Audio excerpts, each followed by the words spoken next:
What's up, everybody? Welcome in on this Thursday night to the Rebel Report. My name is Michael Borky. Appreciate you being here. Got a lot to talk about tonight. So there's, I don't know if you guys knew this, a big basketball game on Saturday evening that we got to discuss. One that is absolutely big for our radio audience for sure, but also big for Ole Miss and Mississippi State, frankly, for separate reasons. And so we'll talk about that. We will also talk about a portal target, a rather significant one for Ole Miss that is making his announcement on Saturday. And if they're able to lock that up, and apparently people feel good about Ole Miss's ability to lock that up, then you should, I think, like the defensive portal haul quite a bit.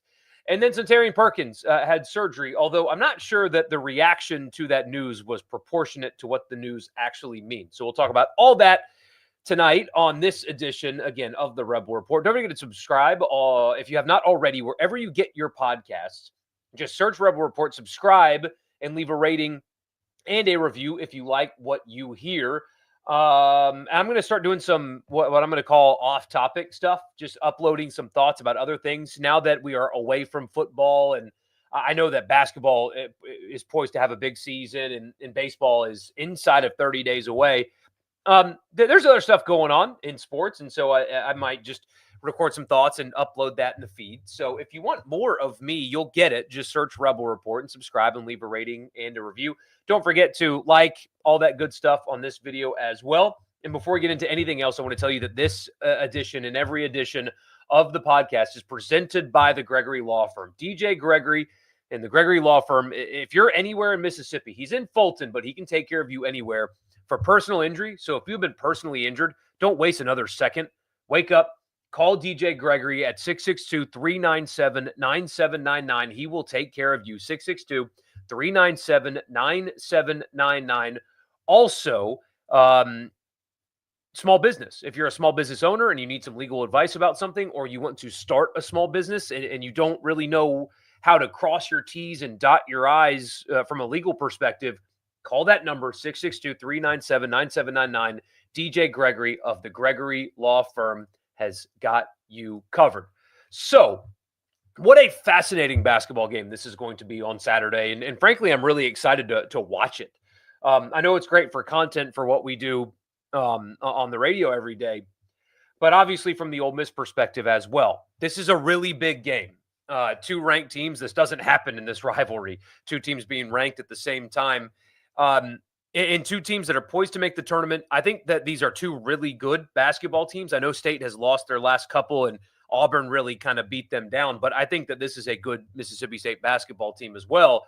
So there's a lot of like outside implications on this game away from the rivalry, right? Because it's tournament resume building, different. This is an important game or an opportunity for Ole Miss more so than it is kind of a desperate Mississippi State team. So Ole Miss this week, just getting one is huge before they come back home and host Texas A&M. The fact that they went to Alabama and got that win makes Saturday a true free shot. I mean, Ole Miss should be very loose. The pressure is very off of Ole Miss. Going 1-1 this week is massive, regardless of where the one came from. So it's a big opportunity. It's a winnable game. Ole Miss should be very confident going into this game in all of those things. I'm not saying that you just, a win or a loss doesn't matter at all and who cares and just throw a parade regardless, but the pressure is completely off of Ole Miss in this game. And the pressure is totally on Mississippi State. They are at home, obviously. They've lost their last two games. Their best player is struggling offensively. And oh, by the way, after Ole Miss, it's Tennessee. So if they can't get this win on Saturday, suddenly you're looking at an opportunity to lose four straight. And while I think the resume is going to be good enough, and I think the team is good enough for them to, get to that magic number of 8 and make the tournament, suddenly, I mean, your backs are already kind of against the wall. Suddenly, you're really staring down the barrel of a slide, and they can't afford that. So there's more pressure on Mississippi State in this game. It's not a must win, but you got to kind of win this one. And I'm curious to see how they're going to respond to losing each of the last two games. There's a lot of things that I'm watching for in this game, but two in particular, and they're the most obvious, right? It's Josh Hubbard and how Ole Miss defends him and how Mississippi State tries to get him going again. As you guys saw, Ole Miss, more specifically, Padula and Morrell put the clamps on Sears against Alabama and really locked him down and played great defense. And Ole Miss overall is a really good defensive basketball team. So how Ole Miss plans on attacking specifically Josh Hubbard, he is their highest volume scorer, and he averages 17 a game. I mean, he had, if you look at just points, you would think he had a good game on Tuesday night, but he did not. His shooting percentages have been quite bad for a little while now, but he did get to the free throw line against Auburn, which is where he got 11 of his points on Tuesday, but he's struggling right now. And so how will Ole Miss attack him? They will not go underneath the single screen. I assume it will be a game plan that's kind of similar to the one that they threw at Alabama the other night. But then for Mississippi State, it's how are you going to try to get him going again? Because this state team is, I don't think that they're going to win many games with Hubbard shooting at such a high volume with such a low efficiency. And so are they going to try to do a lot of sets to get him the basketball? Kugel's going to be back, I think, for State, so that helps free him up to play off ball more. He's had to play a lot of point guard, and I don't think that that's really the role that he is best utilized. But they kind of have to, with that injury, they kind of have to force him into that role. But how are they going to try to get him good looks? How are they going to try to get him going downhill at the basket against this Ole Miss defense that is very equipped to stop somebody like him? So the chess match with Jans and Beard and Morrell and Padula and whoever else they have guarding Hubbard, and how State's going to try to get him open looks and get him going a little bit, because he's in a slump or he's outright just struggling right now for State. So I'm really looking at that. They're very capable of shutting him down, though. So Jans is going to have to make a concerted effort to help get him going. And then the other thing, of course, is Malik Dia and what Mississippi State does to try to stop him. Because as we talk about, Dia can beat you in every way offensively. His skill set offensively is quite good. It's very balanced too. So how does Mississippi State try to defend him? I would assume that they're going to, and maybe I'm wrong, I'm certainly not a coach, but I think Cam Matthews is Mississippi State's best opportunity to stop Malik Dia. Now, the problem with that is he gives up some size on the block with Dia. Dia's bigger than Matthews, so maybe that's the risk that they run. But I think Matthews is the only guy for State that can present the best athletic challenge to Dia, guarding him at every level. Matthews can come out and guard the perimeter. He's athletic enough to do it.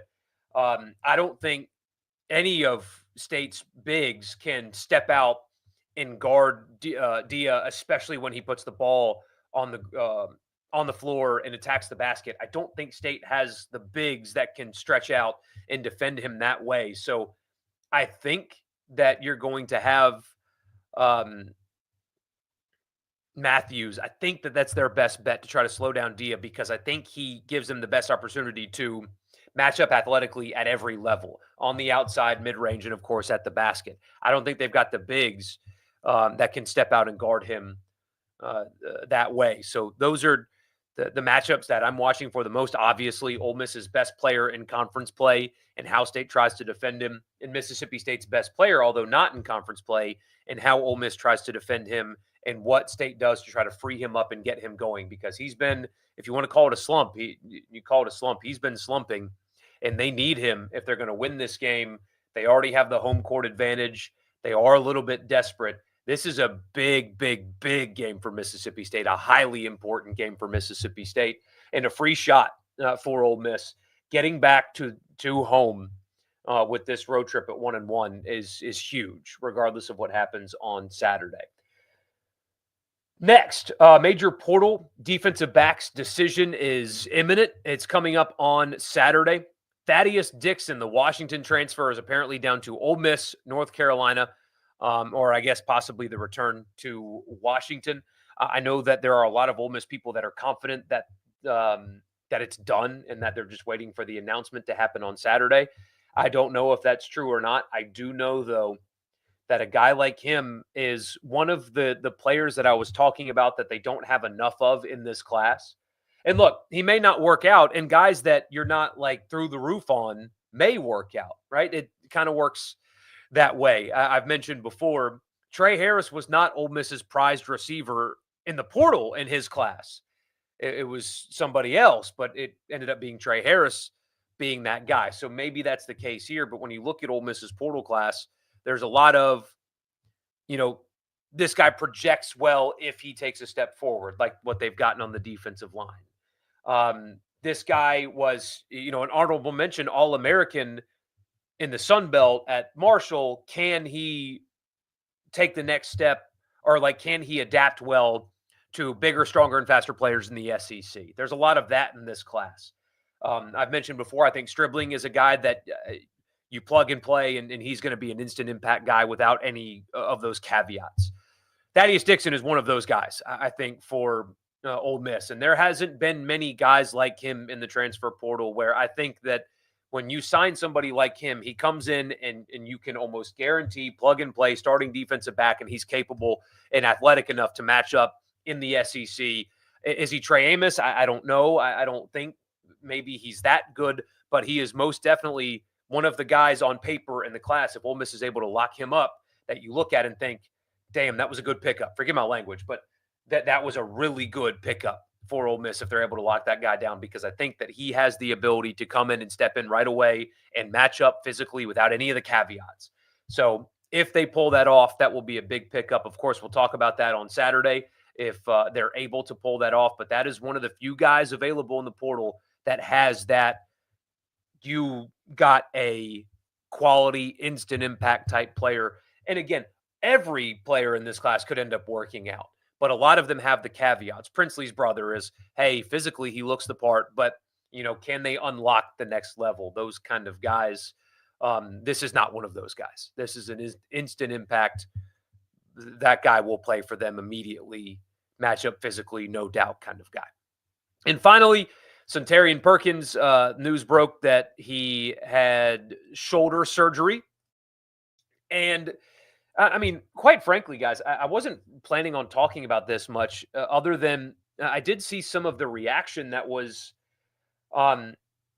is misplaced, the right phrase. I thought that people were kind of freaking out, and there isn't a reason to freak out. I know when you see the phrase, Centon Perkins is out, right? It makes you wonder, wait, what do you mean? What do you mean he's out? What happened? I don't understand that word usage, quite frankly, because I understand that the off seasons are important. Ideally, you would never have a player have to get surgery in the off season, but he played banged up this season anyway, clearly. SEC football players at the end of seasons get procedures done. Maybe they're not all like this, but having a guy that is a little undersized play the position that he plays and play the way that he plays, having an off-season surgery in January is not any reason to freak out at all. It's shoulder surgery. Is it ideal? Again, it's not ideal. You would much rather him just be doing all team workouts and participating in everything. But when you say he's out, what is he out for? What is he out for? I mean, there's no games. It's January 16th. They don't have a game for 8 months. What is he missing? The hot dog eating contest at the spring game? I mean, I did not understand the way some of it was phrased. I thought that was a little kind of over the top. And then some of the reaction I thought was over the top. He's got 8 months to recover from shoulder surgery. It'll be fine. He's an elite level athlete. He'll recover fine. He will work out. He will get himself into shape, and it will be fine. I just did not understand the reaction, and I guess I'm here to tell you guys, if you're kind of worried about it, there's no reason to this point to worry about it. It does happen. It is not on the surface a big deal. The only time it becomes a big deal is if the reporting is not about the surgery, it's about their setbacks in rehab. Then it becomes a problem. But right now, he's out from January workouts. He'll be okay. He's a third-year player.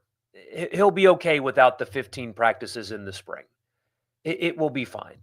Is it ideal? No. Is it worth freaking out over? No. It's not missing anything. We'll get to your comments after I tell you the podcast is brought to you in part by Advantage Business Systems. Check them out online at absms.com. Advantage Business Systems has you covered for all of your office technology needs. Tell them I sent you. You'll get a complimentary office technology assessment. So you tell them what you need and what your budget is, and they will find a solution for you on me. Advantage Business Systems, absms.com. The podcast is also brought to you by Priority One Bank. They make you their priority every single day with their online banking platform. It's a one-stop shop. All you need is an internet connection, and you can do whatever it is that you need to do with your money because Priority One Bank makes you their priority. And if you want to be a part of this podcast, if you have a business that you want to have a part of this, and I can prove to you that this works, because again, I have those 3 advertisers I mentioned on this podcast, and they have all renewed because of the success that they have had with us. Reach out to me, Borky at supertalk.fm. We'll get you hooked up, and I will prove to you that this works. To the comments we go. I think if Ole Miss beats State, they will be 12 in the AP poll. Might even be higher than that. All of the pressure should be off Ole Miss and Starkville Saturday. This is a game where you look at Mississippi State and their backs are against the wall a little. Absolutely. And so even after Tennessee, let's see, basketball schedule. Sorry, I probably should have had this pulled up already. So they're at Tennessee and at South Carolina and then host Alabama. That is their next 3 after this game. And I know South Carolina is possibly the worst team in the SEC. But look at what Auburn did when they went over to South Carolina. It took a bad call on a jump ball, or what should have been, it took a bad call for Auburn to go there and win by 3. So winning on the road is obviously tough, but man, after this Ole Miss game, it's at Tennessee, at South Carolina, Alabama at home before they host Missouri, who's also good. There is free fall potential if they can't get this done on Saturday. You say this guy's not excited for baseball at all, referring to myself. As I told you guys before, I'm not going to be down on this team until they give me a reason to. I'm also not going to try to blow smoke up your rear end and tell you that this team's going to be great because there's no reason to. It's not. I don't think it's the best approach to do wait and see. I think that in the opinion platform, you should have an opinion about everything. But in this case, I am waiting and seeing with this baseball team. They should be better, but I am going to watch them play first before I tell you that they are. I am not going to engage in hyping up anybody until I see them play on this team. But I'm also not going to dump on them either because you guys don't want to hear that. There's a lot of unknowns. How effective is Hunter Elliott? What are these portal guys like? Did a couple of the returners take big steps forward? Stuff like that. So I'm with you. Free shot this Saturday. Mississippi State's defensive identity has been lacking for most of their conference games, except for South Carolina. Yeah, and even I wonder how much of that is just South Carolina not being particularly good, especially on the road. But yes, they have given up. They've given up easy looks. They've had teams shoot at a high percentage, and it's not just, they're losing games because the opponent got lucky. Auburn didn't get lucky on Tuesday night. Now, Kentucky had one player in particular shoot above his season-long shooting splits, but when you're giving guys wide open looks, they're going to make shots. The Kentucky game, it's not like State played great defense and Kentucky just made ridiculous shots all night. They made in rhythm within the offense open looks, and so that's kind of counter to a Jan's team as well. And so they need Matthews to have a big game. I think trying to completely take Dia out of it and force Ole Miss's guards to score at volume, because if Dia's getting to the basket like he did on Tuesday night, it's going to be tough.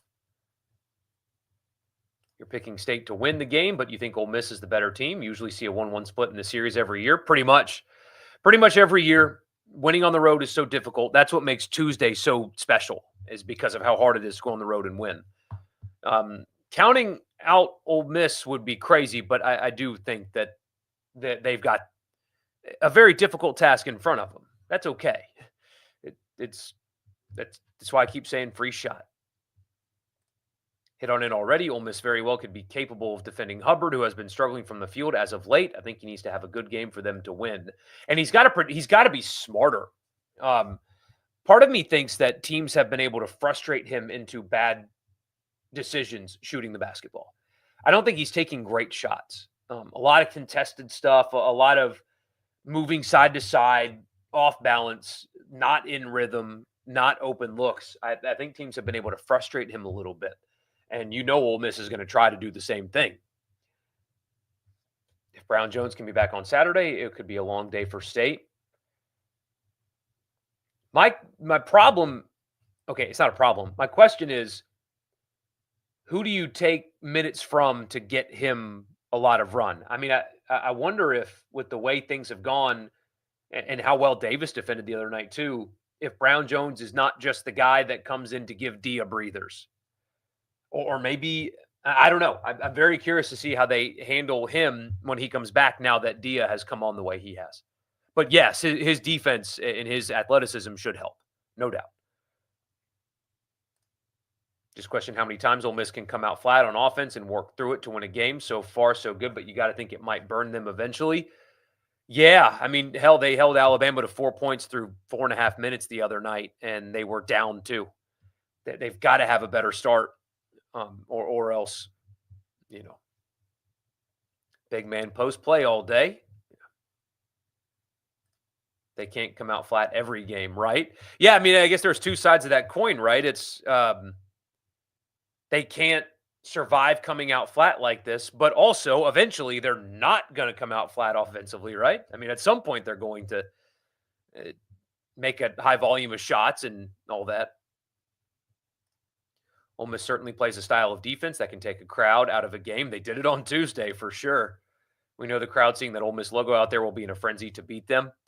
Yeah, I mean, you've got the rivalry pressure, and then you've got like the angst, right? So those two things combined should create a really good environment.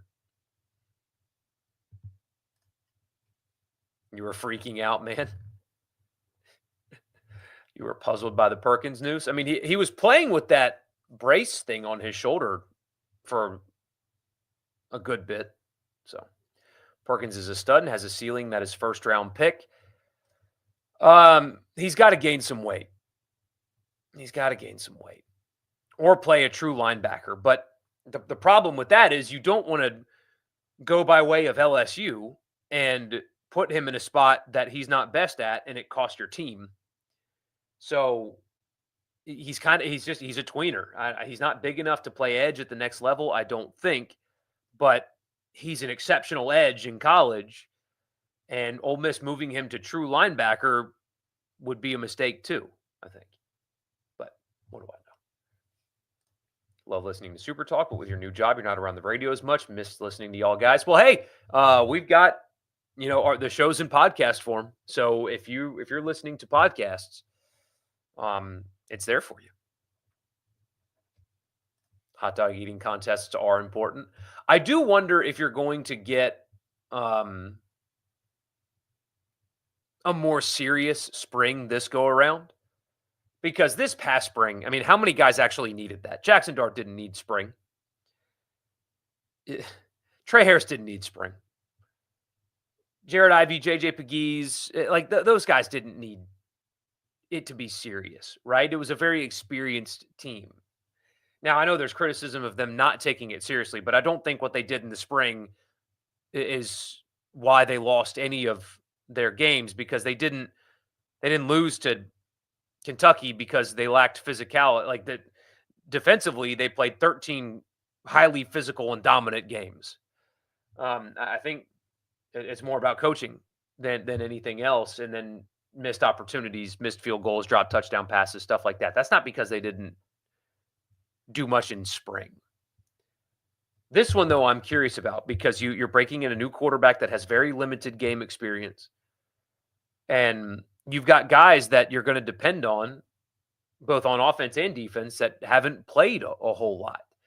Logan Diggs could, those practices might be good for him just to kind of loosen the rust off a little bit from missing so much football. Um, Cam Franklin, these guys that they're going to depend on the defensive line and on defense, a more serious spring might benefit them some because of the lack of experience. Jans v. Beard's a really good coaching matchup. This time around, Beard has a much closer team to the style of basketball he wants, absolutely. What do I think is going to keep Ole Miss consistent? Defense. That we've said the phrase 100 times on the radio show. That defense travels, and it traveled on Tuesday. They're very intelligent defensively. They're very good at anticipating what their opponent's going to do. They're athletic enough to defend. They're athletic enough to do all the switching that they do. You've gotten much more physical on the block with Dia's emergence. That's going to keep this Ole Miss basketball team consistent. They're going to run into a game or multiple games where they just don't have it and they get beat because that's basketball and that happens. And it very well could be Saturday when they just get beat because that happens. But I do think the consistency is going to come from that right there because what they do defensively is something that I think is their identity and not something that they're just doing good right now. This team aside, do you think some basketball momentum from the state fan base hinges on Saturday with the schedule after it, plus baseball coming up? Starting something like 2-5 in the league isn't great. Yeah, and the baseball team is starting out the season ranked, which is interesting. Some people disagree with that, but I do really like their pitching coach a lot. I think he's done really great things for them. But what happens if basketball they went 2-10 in football. And basketball starts slipping, and suddenly, they start with Manhattan and Missouri State in baseball, so they should get off to a fast start. But what happens if they don't? If they start losing baseball games too, their non-conference schedule is awful. Are you guys ready for this? This is so bad. It's Manhattan. They do have Southern Miss in the midweek. Manhattan, Missouri State. Which I guess Missouri State's had a good program at times, but still. Troy, who's ranked in the midweek. Then they go to the Astros Foundation College Classic where they play Rice, Arizona, and Oklahoma State. And then Queens. A 2-game set with Old Dominion and Nichols, and then they start conference play. That's a gross schedule. Ugh. Buy your tickets fast. Oklahoma 0-4 in the league after being ranked in the top 20, not looking good. Yeah, he's going to get fired. Speaking of 0-4, please rant about Calipari and Arkansas again. Those Hog fans throwing in the proverbial towel as of now. It's incredible, right? It's just South Carolina did the same thing and wondered why it didn't work. Arkansas did South Carolina. They sat back and watched a coach at a school within their own conference underachieve to the point where all of their fans wanted him gone. And they expect to bring him in to their lesser resources and lesser prestige and expect different results. Arkansas, they got, it's almost like they got intoxicated by the buzz, and that after they got turned down by at least one candidate, probably multiple, but publicly got turned down by Chris Beard, very publicly got turned down, that they had this need to create a splash as opposed to make the correct hire. Because when that happened, if you guys were listening to me on the radio show or on here, you heard me say, why do they expect excellence from Cal when they have less resources than Kentucky, a place in which he was underachieving? Why did South Carolina expect Will Muschamp, who did not work out at Florida, to come to South Carolina and succeed? Makes no sense. But Arkansas was so desperate to get a big, exciting thing. Wow, look at this. We hired Kentucky's coach. But everybody that was thinking about it saw right through it. And it was so easy to see right through that. How's the bullpen looking this year? Ask me after the opening weekend, and I'll tell you. I know that's a cop-out answer, but Ole Miss is currently projected as a 5 seed, number 17 overall, around a projected 10.5 wins in the league. Yeah, I guess, what is it? Ken Palm has them winning 11 league games. How about that? Is it just you, or is Walter Nolan not getting much draft hype at all? It's a quiet situation for him. The Senior Bowl is going to be really big for him. It is kind of nuts, and you've got guys from playoff teams or from bigger brands that play his position that are in the draft, and so that's going to grab media's attention. But the the NFL teams will see the tape, and he'll work out at the Senior Bowl, and that'll take care of itself, I think. Thoughts on Ewers going to the draft and turning down $8 million? I don't know if I believe that $8 million number, if we're being honest. But either way, I mean, there was this thought that what happened with Carson Beck was going to open the floodgates for quarterbacks. And it is still so much smarter for you if you are healthy and you are projected in the first couple of rounds to go to the NFL. Because not only will you make a salary, and I know like their salaries, it's just going to be $1 million and there's some incentives and stuff, and they get a signing bonus and all those things that could total up to about $8 million. But it's not just that. Brock Purdy had that really small salary, but look at what he's doing in endorsement money as well. It's just, and also you don't have to, I know they do all their classes online and have people do it for them and stuff, but the life of an NFL player is better. The financial opportunities are greater. And what happens if Quinn Ewers, plays again next season and Texas is playing Texas A&M and he's, or whoever, but let's just say he stays and Texas is playing A&M and he gets rolled up on and blows out his knee. So yes, this 1 year of money was a lot of money and that's great, but can't go to the Senior Bowl, can't do any of the combine testing, can't do any of that stuff, can't prove anything. Maybe they still take you because you're so good, but I don't think he's the kind of prospect that's so good that he just gets taken in the first round with an injury anyway. When you're healthy now, you got to do it. That's why the Jackson Dart thing didn't make any sense either.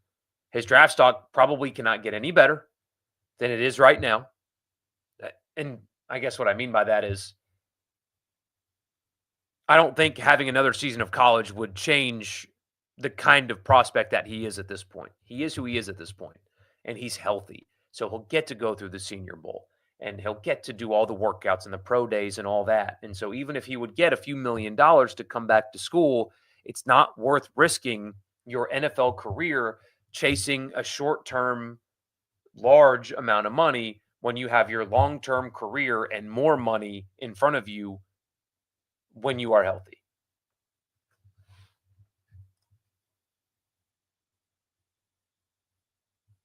Wouldn't be surprised if Bama went to Rupp and won outright. Wouldn't surprise me either.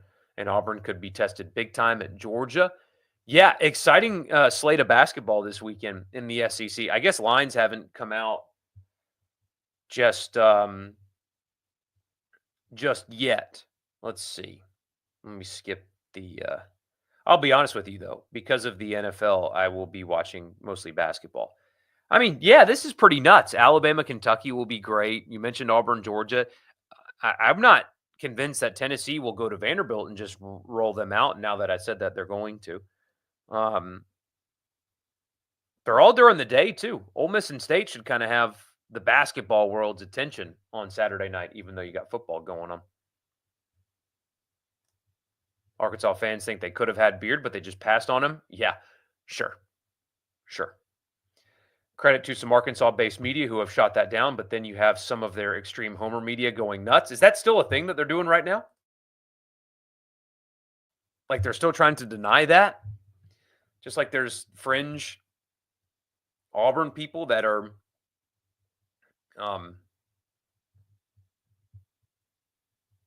denying Kiffin turned them down. They're still talking about Beard. I did not know that, but yeah.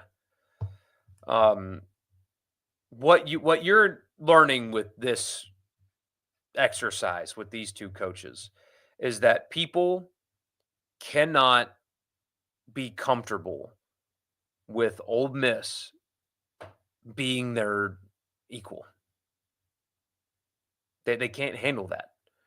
And I mean, Arkansas's got all this history in basketball, but lately there it's weird at best, right? And they can't handle getting said no to by somebody who's at Ole Miss. Auburn can't handle getting said no to by somebody that's at Ole Miss. And the ignorance of that reality is kind of why they're in the position that they're in to begin with. But you say South Carolina did it twice, Spurrier and Muschamp, but at least Spurrier was really good though. I mean, Spurrier was great when South Carolina hired him. Muschamp had just failed at Florida.